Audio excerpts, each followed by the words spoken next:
Olá amigos do Tao, sejam bem-vindos a mais esse vídeo. Sou o professor Gilberto e aqui falamos sobre taoísmo, cultura chinesa e vários assuntos correlatos.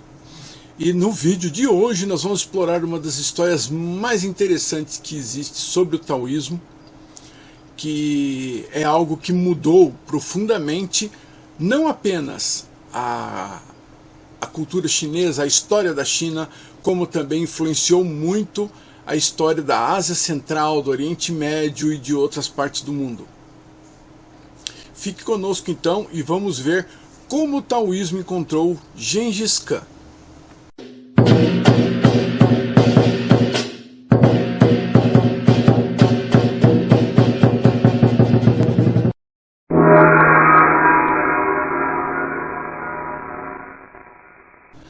No final do século XII, um grande mestre taoísta do norte da China, o mestre Shongyang, desenvolveu novas ideias a respeito do Tao e fundou a linhagem Quanzhen. O Quanzhen, junto com a Cheng-Yi, são as linhagens principais do taoísmo até os dias de hoje. E o Quanzhen é uma linhagem que ela é baseada em mosteiros, ela é baseada em vida monástica, e é o desenvolvimento e o cultivo do Tao, né, dentro de um ambiente monástico. E essa é uma das linhagens mais importantes que existem no taoísmo. E o mestre Shongyang, ele teve 7 discípulos. Esses 7 discípulos são conhecidos como os 7 perfeitos ou os 7 mestres do norte, né, os 7 mestres taoístas do norte. Se você não conhece isso, quiser que eu faça um vídeo a respeito dos 7 mestres taoístas do norte, deixe seu comentário e diga aqui que você tem interesse nesse assunto, né? Com base nisso a gente vai desenvolvendo os nossos vídeos. E o mais novo dos 7 discípulos do mestre Shongyang era o mestre Qiu Shuji, né? Que o nome dele já é um trava-língua chinês, né? Qiu Shuji. Com a morte do mestre Shongyang, os discípulos se espalharam, foram cultivar o Tao em diversas regiões, né, ali da China.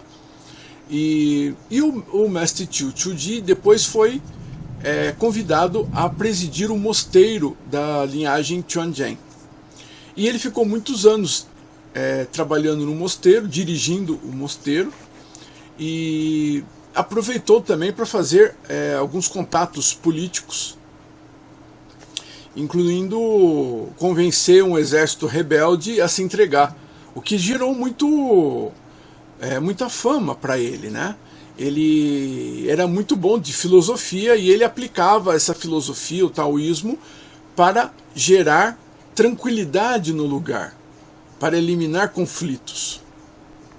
E essa fama dele cresceu a ponto de que vários reinados da China daquela época pediam que ele fosse lá ensinar eles ou em termos de hoje, dar uma consultoria, né, em termos de hoje. E Qiu Shuji, ele pensou muito a respeito disso e decidiu aceitar o convite da Mongólia. A Mongólia, ele estava crescendo muito em poder, ela estava crescendo muito em influência, graças ao líder Gengis Khan. E ele achou que levar o taoísmo para a Mongólia seria um caminho mais importante. Lembrando que os mongóis eles eram divididos em clãs, cada clã, né, um khan, né, um kanato, como se diz aqui, e cada kanato tinha um khan que é o chefe daquele clã. E os clãs mongóis eles se espalhavam por todo o norte da Ásia, a Ásia Central, até próximo da Europa.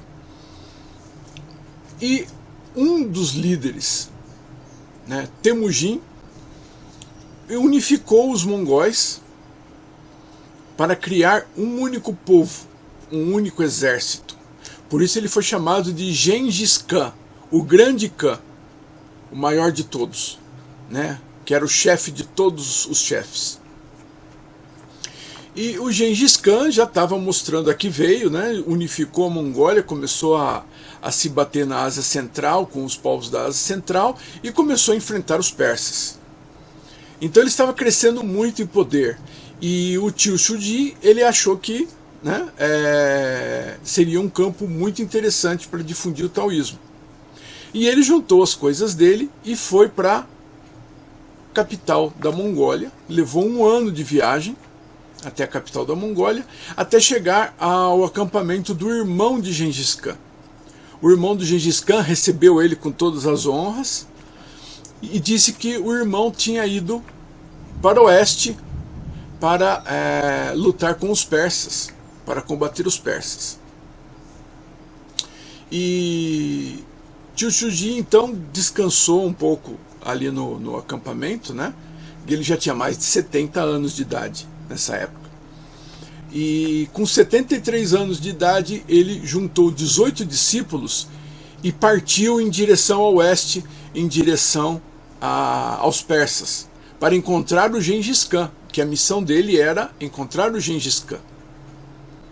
Imagine o que era isso para um cara de idade, né? Então ele atravessou a Rota da Seda, ali por cima, né, da muralha, por trás da muralha, atravessou ali a Rota da Seda e chegou a Samarcand, que é uma cidade quase lendária, que aparece nas histórias das Mil e Uma Noites, né? É um lugar assim místico, né? Mítico também. E em Samarcand já avisaram ele que ele tinha ido mais para o oeste, o Gengis Khan, invadindo já a Pérsia, já atacando a Pérsia. O Tio Shuji descansou um pouco em Samarcand de novo e seguiu em direção à Pérsia, né? A campanha do Temujin, do Gengis Khan nessa época, era brutal, porque ele mandou um emissário falar com os persas para tentar fazer um acordo, né? Fazer um diálogo. E os persas devolveram o mensageiro, né, a cabeça do mensageiro. Essa foi a resposta dos persas. O Gengis Khan ficou possesso da vida, né, juntou os exércitos todos que ele tinha e partiu para a Pérsia, destruindo tudo que tinha na frente dele. Muitos estudiosos acreditam que é aí que vem aquela história, né, a ideia que nós temos que os mongóis são selvagens, que andam destruindo tudo, pondo fogo em tudo. Foi exatamente nessa campanha dele contra os persas. Porque aí ele queria reduzir o Império Persa a cinza. Mas o Tio Shuji encontrou o Gengis Khan, depois de mais um tempo de andanças, né, ele encontrou o Gengis Khan e foi recebido com todas as honras no acampamento central do Gengis Khan. E o Gengis Khan ficou dias e dias ouvindo ele, fazendo perguntas, né, como, por exemplo, ele perguntou como ele poderia conquistar o mundo. O Tio Shuji respondeu que a chave era parar de matar. Olha só a ideia. O Gengis Khan ficou bastante surpreso com isso. Aí ele perguntou como governar um país. E a resposta foi: basta venerar o céu, que é Tien, né? Não é exatamente céu, é uma tradução ruim, é uma palavra que não tem tradução, né? O céu é o todo, vamos dizer, e amar o povo.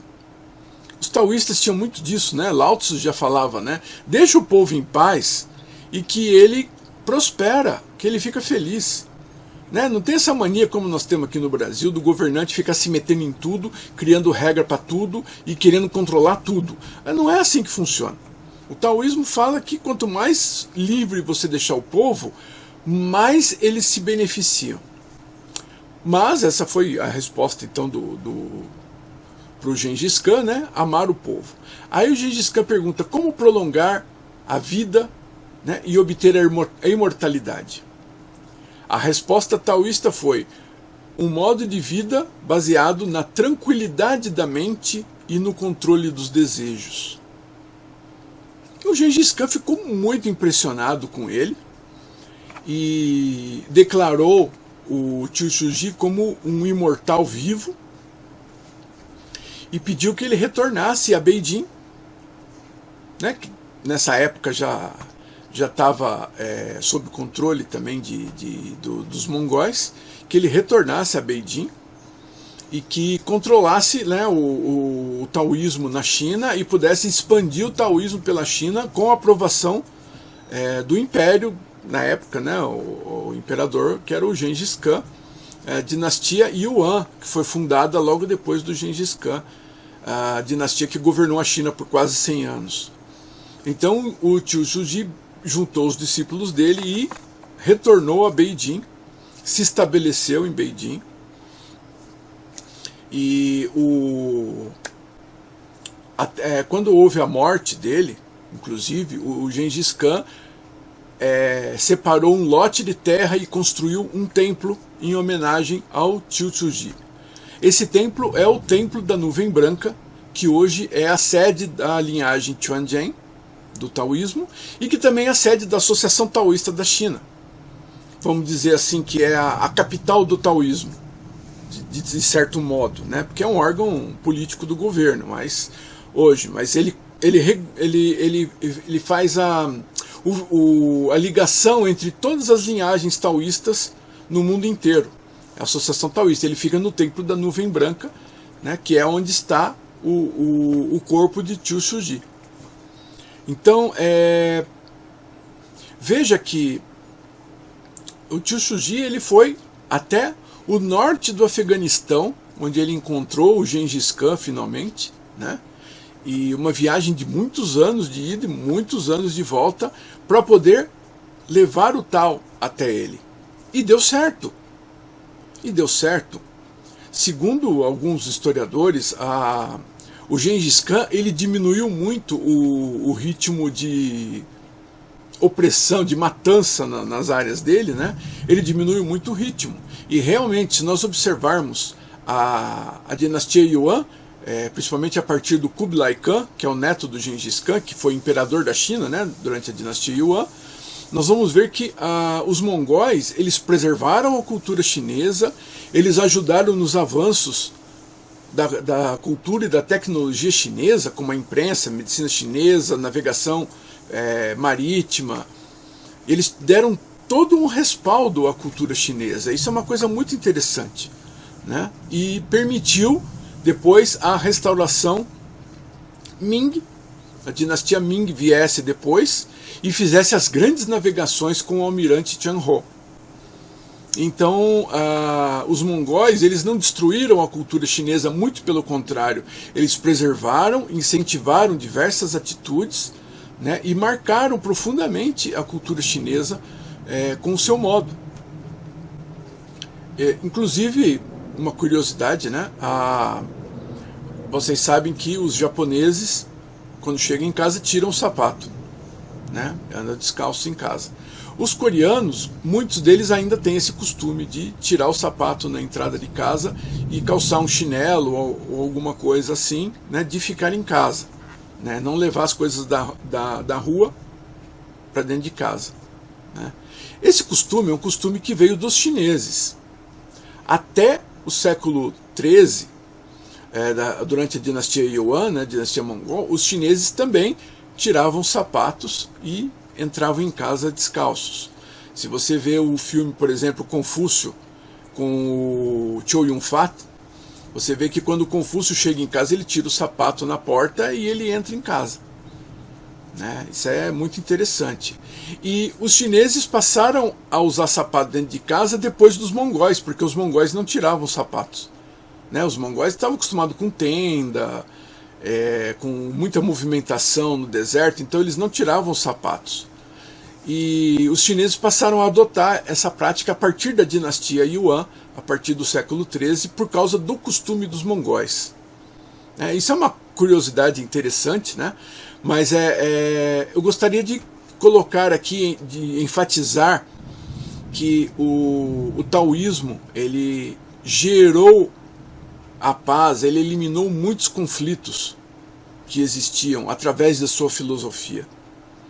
né? Isso é uma coisa importante, é uma filosofia, como eu digo, né, voltada às leis da natureza e voltada à paz de modo geral. Não que os taoístas sejam extremamente pacifistas e tal, não. Quando é preciso usar a força para eliminar uma injustiça, alguma coisa, os taoístas não têm problema com isso, ok? Mas essa atitude de harmonia entre todas as coisas é algo que é muito caro aos taoístas, é algo que é muito importante. E o trabalho do Zhu Suji, ele mudou bastante, né? Todo o Império Mongol foi influenciado por isso, né? O Império Mongol, ele pegou a China, a Mongólia, a Ásia Central, a Índia e até as portas da Europa, até a Hungria, se eu não me engano, né? Os hunos são conhecidos, eles eram parentes dos mongóis, eles chegaram até a porta ali da Europa. E